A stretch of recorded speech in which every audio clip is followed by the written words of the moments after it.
Rahotanni daga jamhuriyar Niger sun ce wasu 'yan ta'adda sun kai hare-hare biyu sansanin sojoji da ke a Balama kusa da Agadez. Bayanai sun ce harin na safiyar jiya ya hallaka soja guda sannan ya raunata wasu guda 4 yayin da Dakarun su kuma suka samu nasarar hallaka mahara biyu da kuma kwace makamansu. Wani mazaunin garin ya mana tsokaci a kai.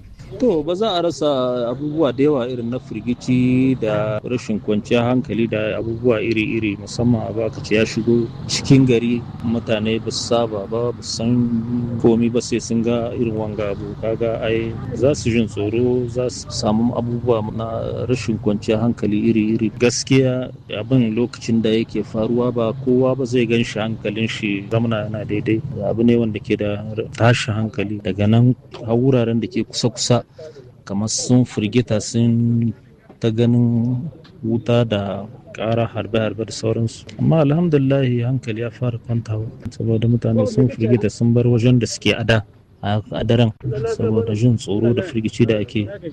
Amma alhamdulillahi komai ya daidai, Allah kuma tsare ƙasan ta ba mu kwanciyar hankali.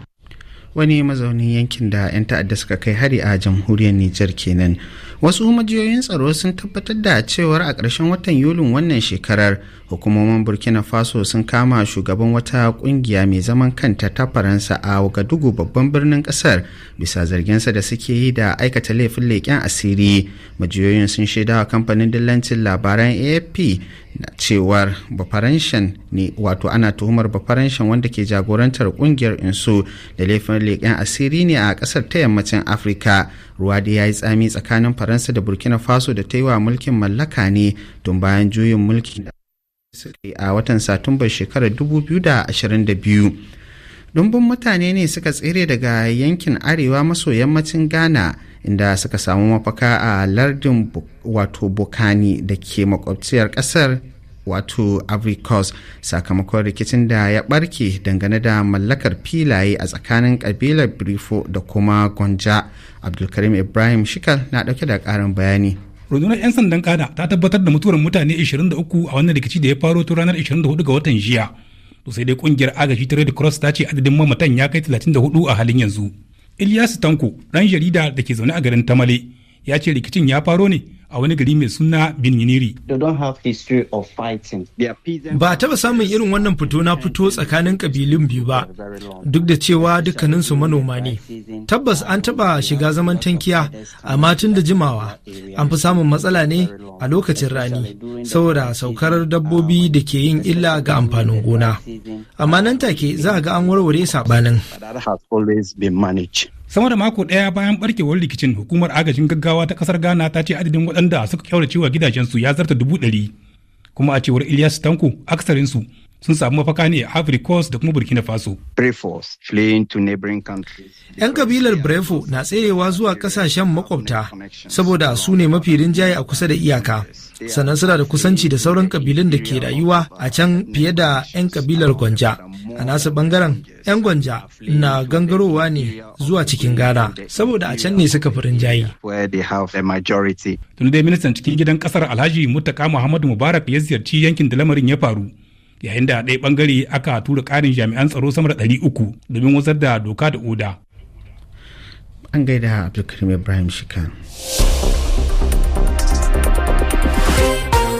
Labaran na zuwa ne daga sashen Hausa na Radio France International.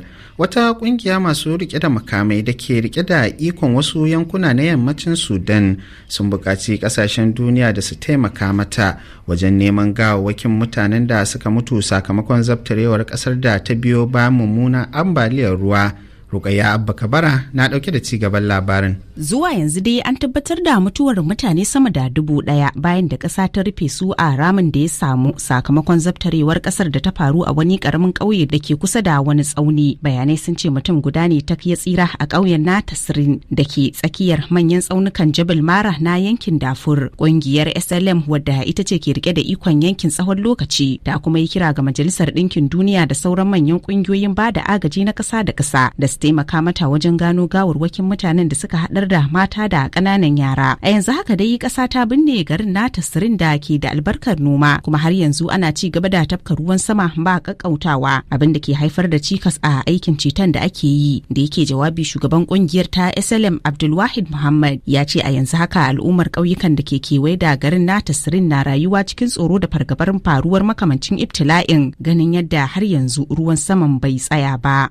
To a wani labarin kuwa, gwamnatin Sudan ta fitar da wani rahoto da ke cewar bata samu wata hujja da ke tabbatar da cewar an samu gurbatar sinadarai watanni biyu bayan da Amurka ta sanya mata takunkumi kan zargin yin amfani da makamai masu guba a yakin da take yi da kungiyar RSF, zargin da tuni ta karyata. A wata sanarwa da ma'aikatar kula da lafiyar kasar ta fitar, ta ce bisa dukkanin rahotannin da suka tattaro daga gwaje-gwaje da kuma binciken da suka gudanar, ciki har da na kiwon lafiya tun daga watan Afrilun da ya wuce, ya nuna cewar sojoji ba su yi amfani da wasu sinadarai masu guba a yakin da suke da mayakan RSF a wannan shekarar, wato a shekarar da ta gabata. Labaran da yana zuwa ne daga sashen Hausa na Radio France International.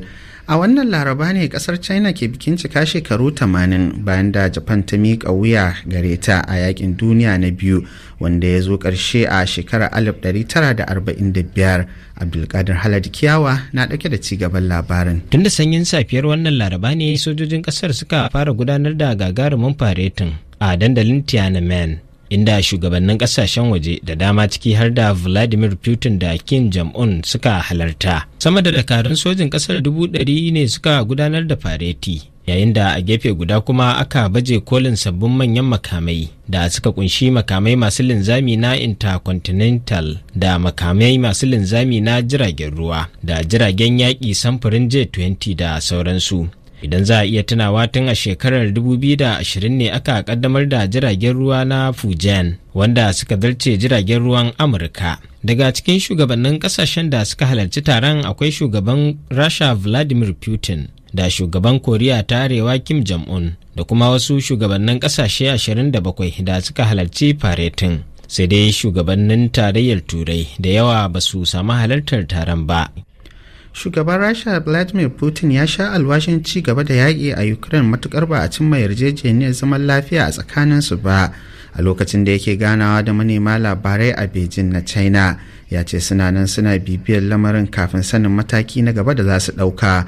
Putin ya kuma ce a yanzu haka sojojinsu na ci gaba da kutsawa cikin Ukraine.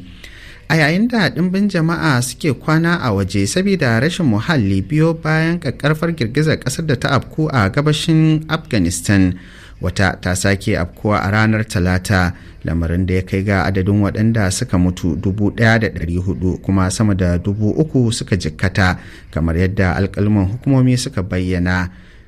A halin da ake ciki